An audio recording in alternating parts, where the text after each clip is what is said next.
Today I want to talk about one of my very favorite subjects, coffee. I love a good fresh cup of coffee. So we're going to clean the pot today. And we're going to start with this glass pot.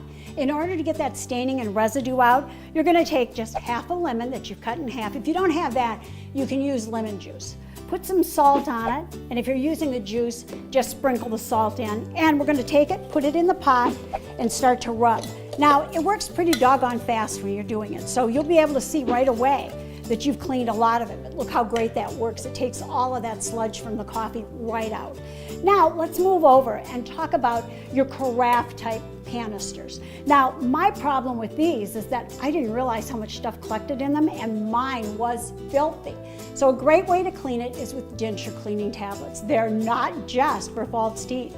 You're going to fill up the carafe with some warm water. Probably try to get it about the hottest you can from your sink. Drop in a couple of Denture cleaning tablets. Let it sit for about 4 hours overnight while you're at work, whatever works for you. When you're done, come home, dump it out, wash and rinse it well, and you'll have a great cup of coffee every time. And just to give you a little idea on it, I want to just dump this coffee water out for you so you can see how the Denture cleaning tablet cleaned that pot up beautifully. I don't know about you, but I'm ready for a great cup of coffee. For additional information, check out my website at queenofclean.com. Follow me on Facebook and Twitter, and thanks for talking dirty with the Queen of Clean.